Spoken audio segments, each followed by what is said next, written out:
Oke, selamat pagi teman-teman. Ini yang join pada semester berapa ini? Semester 6. Oke. Semua ini semester 6. Ya. Oke. Ya. Jadi ya, saya ingin memperkenalkan diri. Nama saya Andika, saya software engineer di Refactory. Saya sudah 5 tahun bekerja secara profesional di bidang software engineering. Saya sudah pernah memasuki era di mana kita sebagai software engineer perlu menulis kode ya secara manual, di mana kita perlu mengetikkan sintak dari kode yang kita ingin tulis itu satu persatu. Terus kita masuki era di mana adanya auto suggestion, di mana saat kita ingin mengetikkan kode yang ingin kita tulis akan ada suggestion dari AI-nya. Dan sampai di era sekarang ya, di mana kita cukup memberikan instruksi pada AI, nanti akan dibuatkan atau dibantu generatkan sama AI untuk kode yang ingin kita hasilkan. Jadi di Refactory kami sendiri sudah tidak pernah menulis kode ya secara manual. Jadi sudah di-generate otomatis sama AI, tapi bukan dengan cara vibe coding ya, tapi dengan cara yang lebih terstruktur dan metodikal. Jadi ada yang namanya spec driven development. Jadi yang akan kita bahas pada kesempatan kali ini. Oke, mungkin sebelum kita mulai ke materinya, ini saya akan membagikan sedikit video kepada teman-teman. Jadi selain memberikan kuliah umum ya kepada teman-teman mahasiswa, di mana teman-teman akan mendapatkan gambaran dari industri ya di software engineering. Refactory juga saat ini mengadakan hackathon ya, namanya Refactory Hackathon, di mana teman-teman akan berkompetisi nanti di acaranya, ditantang untuk membuat aplikasi yang bisa diakses secara publik. Dan itu durasinya lebih dari 24 jam ya. Nanti teman-teman akan di mentor juga sama mentor yang ada di industri, dan nanti akan dipresentasikan untuk hasil akhir dari projectnya. Mungkin aku bisa mulai untuk videonya.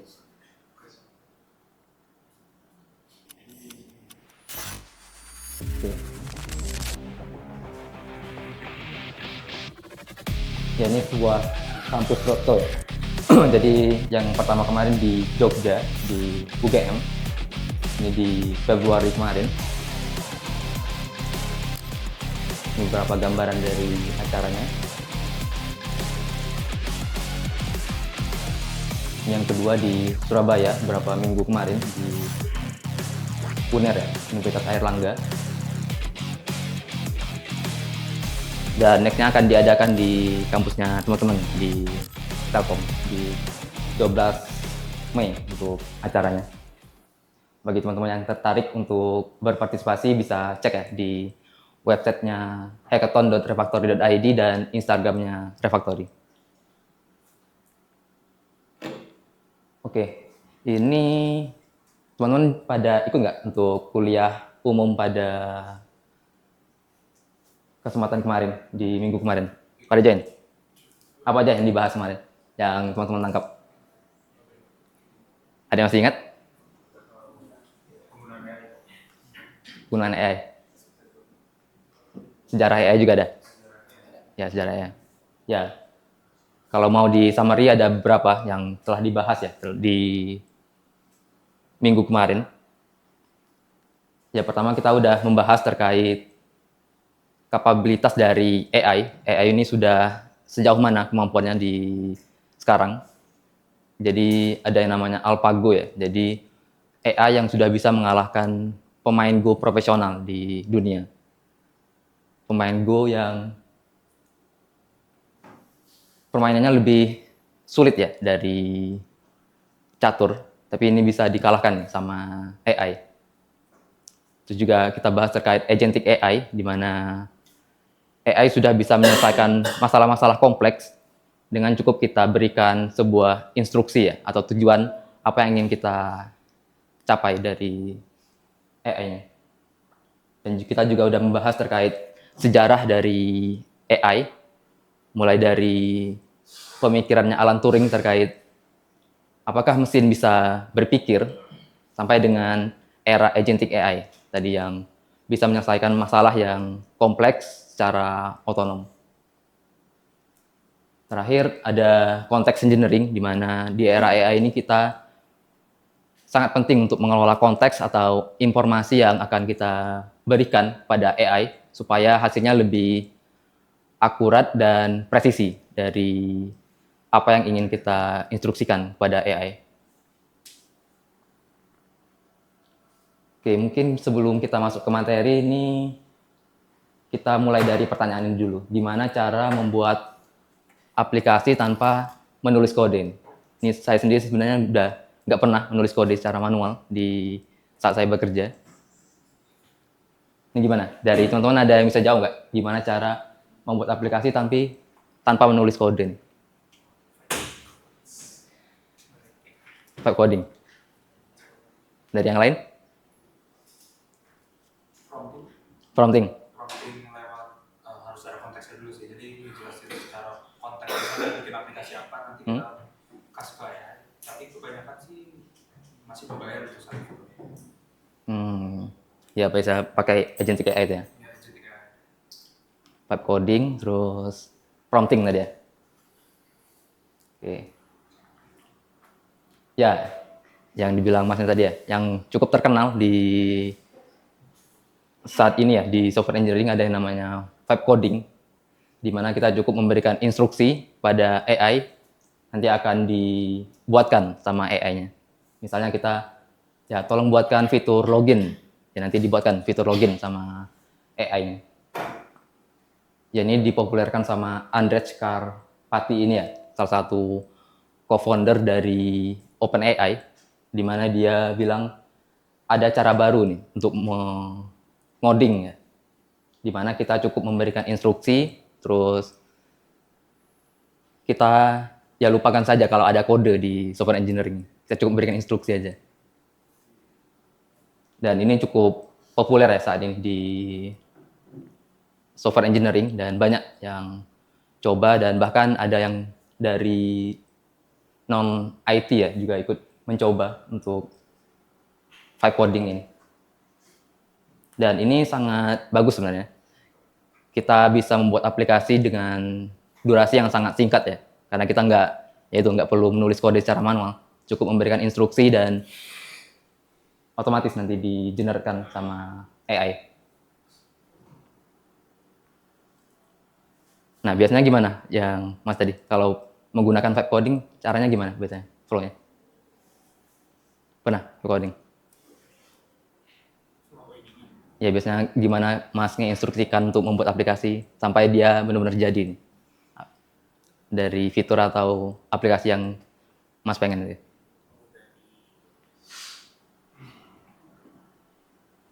Biasanya gimana?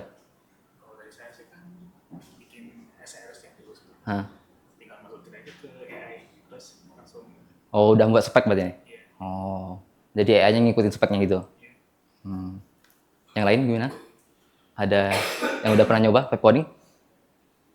Gimana? Yang Mas kacamata ini? Udah pernah nyoba vibe coding? Udah.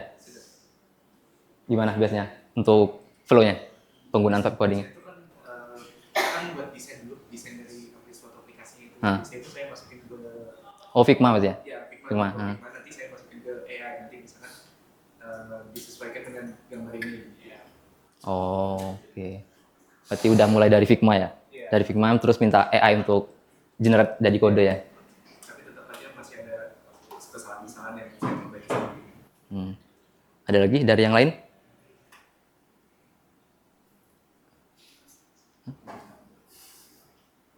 Gimana, Mas? Ya, Kurang lebih sama sih. kurang sama. Sama secara terus. Pernah berarti vibe coding?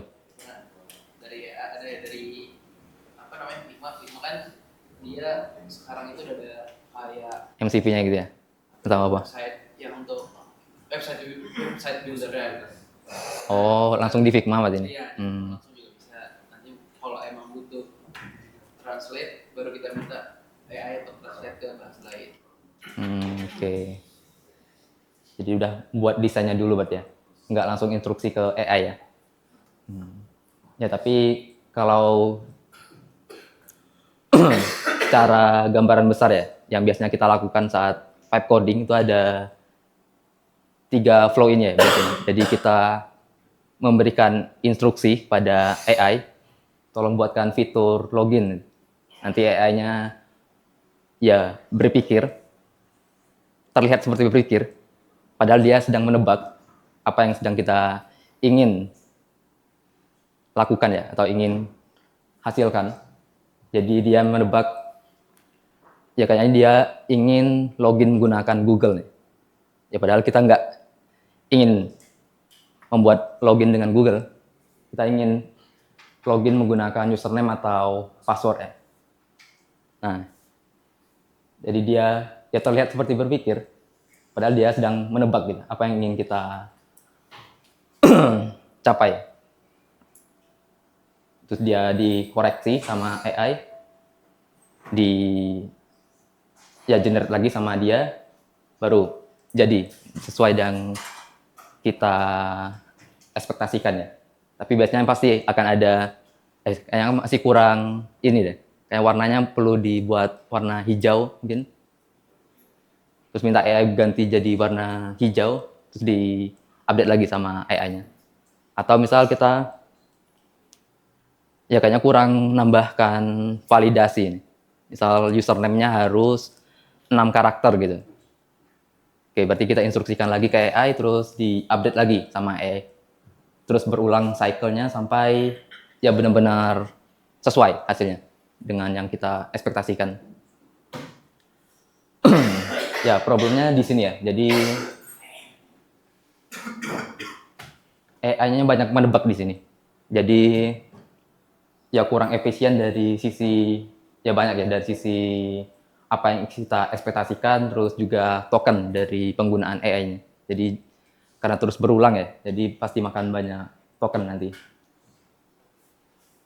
Kalau mau ya ini contoh dari penggunaan vibe coding yang biasanya dia nyoba vibe coding, gagal, coba lagi, gagal, coba lagi, sampai itu nggak henti dia vibe codingnya, sampai benar-benar jadi dari hasil yang dia ekspektasikan. Kalau mau diringkas ini beberapa masalah ya yang ada pada vibe coding ya. Yang tadi yang pertama AI-nya jadi sering menebak ya. Karena tadi kita cukup memberikan tujuan, misal kita ingin menggunakan login. Nah, login kan general ini, bisa menggunakan username password atau menggunakan Google atau bahkan menggunakan nomor HP. Nah, tapi karena AI nggak dapat informasi terkait itu, jadi ya langsung menebak dia. Karena dia didesain untuk mengeksekusi sesuatu, bukan untuk berpikir ya. Yang kedua, ya lebih banyak surprise lah. Kok hasilnya seperti ini? Nah, kodenya terlalu berantakan. Ya, lebih banyak surprise lah. Karena AI-nya nggak kita beri informasi yang cukup supaya hasilnya jadi lebih bagus. Yang ketiga, ya hasilnya pasti jadi kurang karena ya tadi informasinya kurang kita berikan kepada AI-nya. Dan terakhir, dia lupa terkait pekerjaan yang sebelumnya. Misal kita udah pernah berdiskusi dengan dia terkait cara atau approach terkait sesuatu, besoknya kita diskusi lagi sama dia udah lupa ya. Kesimpulannya kita perlu cara yang lebih terstruktur, metodikal agar AI bisa benar-benar paham apa yang ingin kita ekspektasikan dan apa yang ingin kita hasilkan. Tapi sebelum masuk ke materi utamanya mungkin yang penting kita gimana cara membuat sebuah software nih. Biasanya gimana cara membuat sebuah software dari awal sampai benar-benar jadi nih softwarenya. Gimana biasanya flow-nya? Flow bikinnya ya. Ya, mungkin dari benar-benar dari ide sampai benar-benar jadi nih aplikasinya. Pertama requirement analysis dulu, pencarian kebutuhan dari masalahnya itu sendiri kan. Kita cari functional requirement, mendeteksi functional requirement yang harus ada. Terus selanjutnya itu kita masuk ke fase desain, masuk buat Figma, buat bikin desain sama wireframe-nya. Terus setelah itu lanjut ke coding, masuk ke coding, implementasi segala macam yang udah direncanakan terkait functional requirement, desain dan segala macam. Dan terakhir kita deploy, testing dulu, di testing di satu environment. Terus baru itu di deploy kalau misalnya test case yang sudah dibikin udah sesuai sama kebutuhan sama user. Cuman itu kalau masih pakai teknik yang lama yang waterfall. Kalau agile kan berulang biasanya per modul. Nanti tapi tetap berulangnya seperti itu pastinya sampai testing terus deploy, nanti langsung requirement analysis lagi lanjut. Intinya ada proses untuk menganalisa requirement terus dibuat spesifikasi baru diimplementasikan ya untuk spesifikasinya. Ya, kalau di software engineering ada yang namanya SDLC ya, yang tadi yang Mas sebutkan itu namanya SDLC. Jadi ada beberapa tahapan untuk membuat aplikasi dari awal sampai benar-benar jadi ya. Sama ada tahapan planning di mana kita membuat tujuan, kapan aplikasinya bisa selesai, berapa estimasi yang dibutuhkan untuk aplikasi ini benar-benar jadi. Setelah itu kita masuk tahap analisis, kita melakukan analisa requirement yang dibutuhkan untuk membuat software yang ingin kita buat. Ini bisa dari mencari atau meresearch ya terkait kebutuhan apa saja yang dibutuhkan nanti untuk aplikasinya. Termasuk ke tahap desain. Di sini desain nggak cuman desain UI ya. Di sini desainnya lebih gimana kita membuat spesifikasi yang cukup untuk aplikasinya. Bisa dari desain sistemnya atau arsitekturnya. Dan salah satunya juga desain UI-nya tadi. Semuanya kita desain di tahap desain ini. Biasanya masuk ke tahap implementasi ya kita nulis kode secara manual, terus kita lakukan testing dan ya masuk ke tahap maintenance. Kalau era sebelum AI kita banyak menghabiskan waktu di sini ya, implementasi dan testing. Jadi ini biasanya kurang kita fokuskan di tahapan ini. Waktu kita habis di implementasi atau menulis kode secara manual dan terus melakukan testing. Tapi karena kita udah di era AI, fokusnya harusnya udah berubah ya. Dari awalnya implementasi atau testing secara manual, karena udah ada AI, karena AI sudah bisa membuat kode dan juga ya bahkan sudah bisa testing ya sekarang. Jadi di Factory juga kami udah full implementasi kodenya sampai testing dan sampai bisa diakses dari aplikasinya. Nah, waktu kami banyak dihabiskan untuk dua hal ini. Menganalisa dan mendesain dari softwarenya. Jadi kebutuhan apa saja yang dibutuhkan untuk membuat aplikasi ini dan kemungkinan pengguna butuh fitur apa saja yang akan dibutuhkan nanti di aplikasinya. Lalu dari situ kita buat spesifikasi di tahap desain, gimana spesifikasi yang akan dibutuhkan nanti saat proses implementasi. Dari situ baru nanti hasil dari dua tahapan ini akan diinputkan ke AI dan nanti AI akan melakukan proses implementasi dan testing dari spesifikasi yang sudah kita buat di dua tahapan ini. Jadi fokusnya udah berubah, kita fokusnya bagaimana menulis spesifikasi yang bagus untuk software yang sedang kita buat. Jadi fokusnya diubah dari menulis kode jadi menulis spek sekarang di era AI.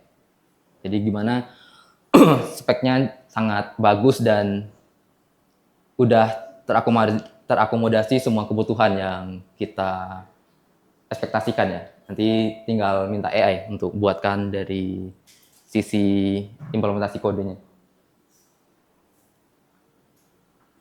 Ya kalau di software engineering yang terkenal itu ada yang namanya spec driven development ya. Jadi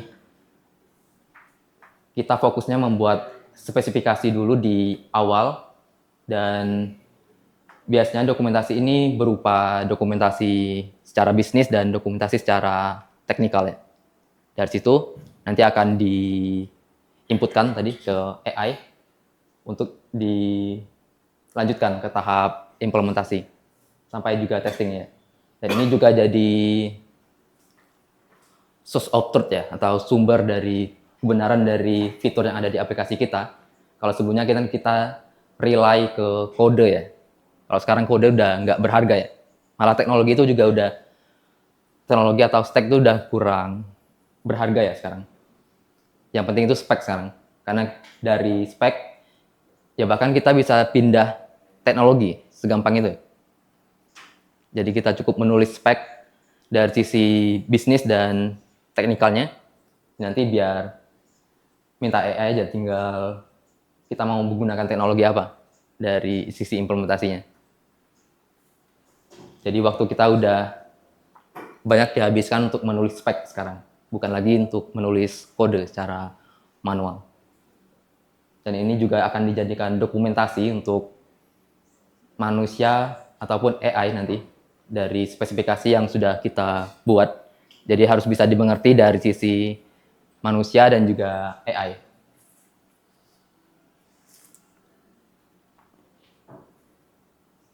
Flow-nya biasanya kita membuat spesifikasinya dulu dari fitur yang ingin kita tambahkan ya di aplikasi kita. Misal di sini kita ingin menambahkan fitur login ya di aplikasi kita. Biasanya kita tulis apa tujuan dari fitur ini, terus ada data apa saja yang ada di fitur ini, gimana aturan dan validasi dari fitur yang ingin kita buat, sampai dengan business flow atau flow dari penggunaan fitur ini nanti. Misal dia dari halaman login sampai dia benar-benar bisa masuk ke aplikasi. Kita detailkan secara mendetail ya di dokumen spek ini. Jadi ada tujuan, data apa saja yang ada di story ini, bagaimana flow dari aplikasinya, ya sampai dengan acceptance kriteria ya. Apa yang menentukan fitur ini udah tercapai dari sisi implementasinya. Kita juga perlu detailkan nanti di dokumen spesifikasi ini. Dari situ kita proses atau inputkan kepada AI. Nanti dari situ ya tinggal nunggu AI-nya memproses dan melakukan proses generate dari spesifikasi yang kita buat ya. Dan nanti akan jadi hasil dari aplikasinya. Ini contoh simpelnya. Dan misal kalau ada perubahan dari sisi fitur yang sedang kita buat ya, biasanya kan kita kalau sebelum era AI kita langsung merubah di kodenya langsung ya. Jadi kita melakukan fixing atau improve di bagian kode agar berubah tampilan sesuai dengan yang kita inginkan. Nah, kalau dengan spec driven development ini kita, karena tadi ya, spec first. Spec dulu baru implementasi. Nah, kita harus merubah dulu di bagian spesifikasinya dulu. Jadi setiap apapun yang mau kita ubah di kode, kita perlu merubah dulu di spesifikasinya. Misal, ada validasi yang kurang mungkin di fitur kita.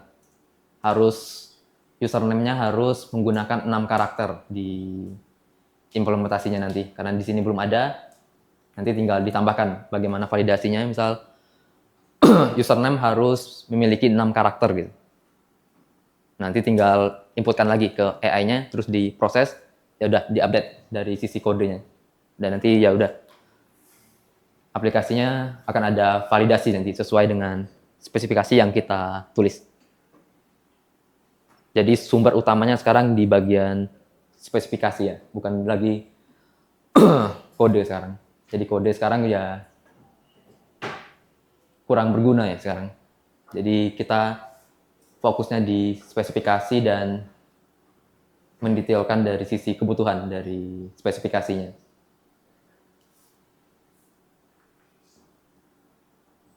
Ya, benefitnya tentu kita mendapatkan hasil yang lebih predictable ya, atau terprediksi, karena kita udah mendetailkan dari spesifikasi yang ingin kita buat ya.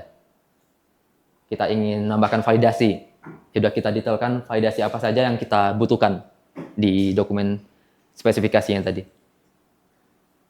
Beda dengan vibe coding tadi, kita melakukan instruksi, ditanya, jawab lagi, berulang terus prosesnya. Nah, kalau ini cukup satu kali, kita bakal menghabiskan banyak waktu di membuat spesifikasi dan AI-nya sekali generate nanti dari fitur yang ingin kita tambahkan. Yang kedua ya, development jadi lebih terstruktur, jadi kita mulai dari spek, baru implementasi. Beda dengan yang vibe coding tadi, kita ya cukup instruksi, udah akan berulang terus interaksinya. Dan spek ini akan bisa juga digunakan untuk dokumentasi, baik dari AI ataupun untuk manusia nanti untuk dipahami dari sisi spesifikasinya. Dan terakhir, kita bisa melakukan review spesifikasinya sebelum AI melakukan implementasi dari spesifikasinya. Nah, beda dengan vibe coding tadi, kita instruksi, ya udah AI-nya langsung menjalankan dari instruksinya. Nah, kalau spec driven development ini tadi, kita melakukan review dulu dari spesifikasi yang sudah kita tulis, apakah sudah melengkapi semua kebutuhan yang kita perlukan ya. Nanti dari situ baru AI melakukan implementasi dari spesifikasinya. Jadi ada approval dari manusia dulu sebelum dia melakukan implementasi dari spesifikasinya. Ya, ini beberapa komponen yang biasanya ada ya di spec driven development. Pertama, business requirement, apa kebutuhan dari sisi pengguna, apa tujuan dari fitur ini, dan bagaimana user story dari fiturnya. Yang kedua, ada technical requirement, teknologi apa yang kita ingin gunakan, pattern seperti apa yang ingin kita implementasikan nanti, biar AI-nya juga punya acuan, hasil seperti apa yang ingin kita capai. Nah, beda dengan vibe coding tadi, kita nggak mendetailkan requirement teknikal atau bisnis seperti apa yang ingin kita capai.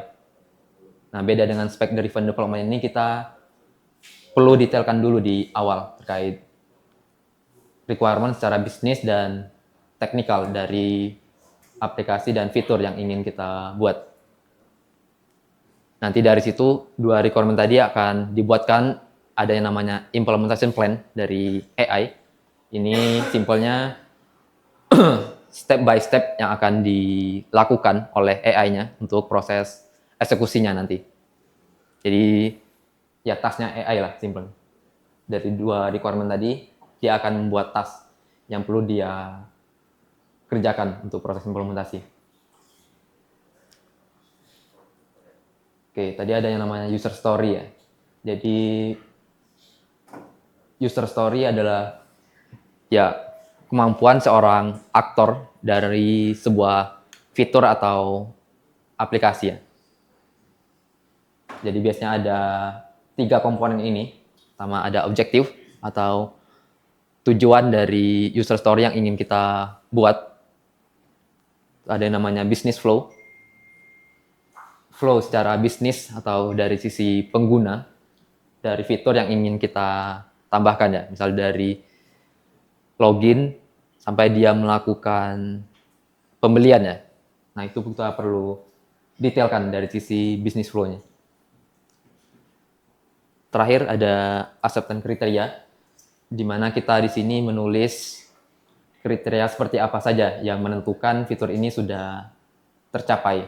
Nanti ini juga akan digunakan sama AI-nya untuk menentukan kalau fitur ini sudah sesuai dengan yang kita ekspektasikan.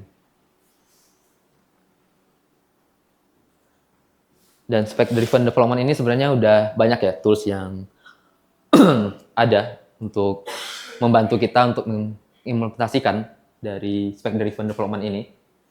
Yang terkenal ada dua ini, GitHub Spec Kit dan OpenSpec ya. Biasanya outputnya berupa file markdown ya. Ada yang tahu di sini file markdown? Ya biasanya di GitHub ya misal kalian pernah buka GitHub biasanya ada README ya. Nah README itu file markdown namanya.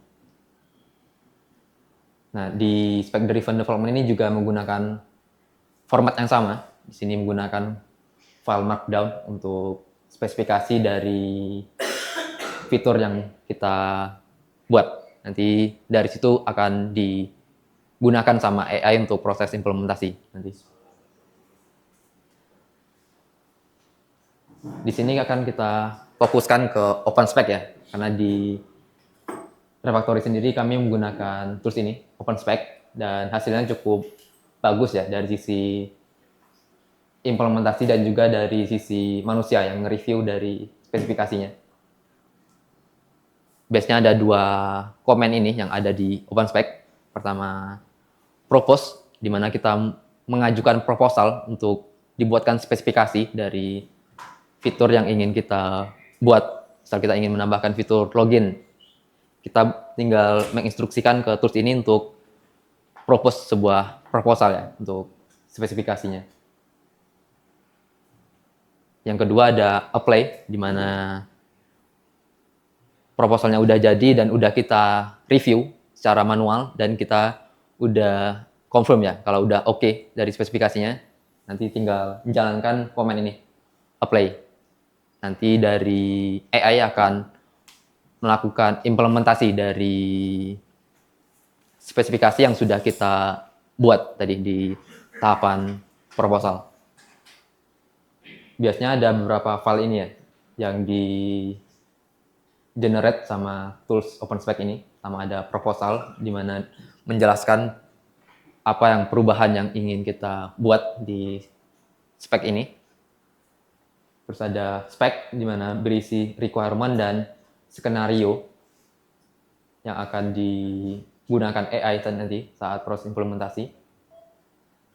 Terus ada design. Di sini kita mendetailkan dari sisi approach technical yang akan kita gunakan untuk AI sebagai referensi sebagai proses implementasinya nanti. Jadi perlu kita detailkan dari misal teknologi apa yang mau kita gunakan atau seperti apa approach dari sisi teknikal yang ingin kita implementasikan di spesifikasi ini. Jadi sudah ada tempatnya untuk mendetailkan dari sisi spesifikasi itu. Beda dengan vibe coding tadi, kita langsung berinteraksinya langsung lewat chat ya. Kali ini kita berdasarkan spesifikasi yang udah kita buat dari sisi bisnis maupun dari sisi teknikal. Terakhir ada task, ini tadi yang sempat di-mention, ada namanya implementation plan. Jadi task yang akan digunakan sama AI saat proses implementasi nanti. Dan ini juga sebagai acuan progres dari AI-nya untuk seberapa jauh proses implementasi ini udah tercapai dari sisi implementasi kodenya. Oke, ini kita coba praktekkan ya untuk membuat spesifikasi sampai nanti spesifikasinya udah terconvert menjadi kode ya nanti. Di sini kita perlu menginstal tools OpenSpec, terus OpenCode. OpenSpec sebagai spec driven development-nya, ini OpenCode sebagai tools AI agent-nya nanti. Nanti flow-nya nanti udah ada user story yang sudah saya buat. Dari situ kita akan melakukan review user story yang ada. Nanti kita menggunakan OpenSpec untuk membuatkan detail dari spesifikasinya. Dan nanti dari situ akan dilakukan konversi ya dari spesifikasi menjadi kode nanti.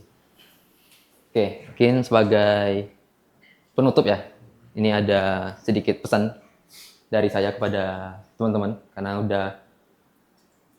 kita udah memasuki era agentic AI ya, di mana ya udah nggak dibutuhkan lagi nih untuk menulis kode ya. Jadi ya kita udah nggak perlu belajar bagaimana cara menulis kode ya. Yang utama saat ini kita perlu belajar gimana cara berpikir ya. Karena untuk membuat spesifikasi sendiri kita perlu mikir dan research dari spesifikasi yang ingin kita buat. Oke, mungkin itu. Oke, mungkin sekian dari saya terkait materi kali ini. Semoga bermanfaat dan sampai jumpa lagi di Refactory Public Lecture selanjutnya.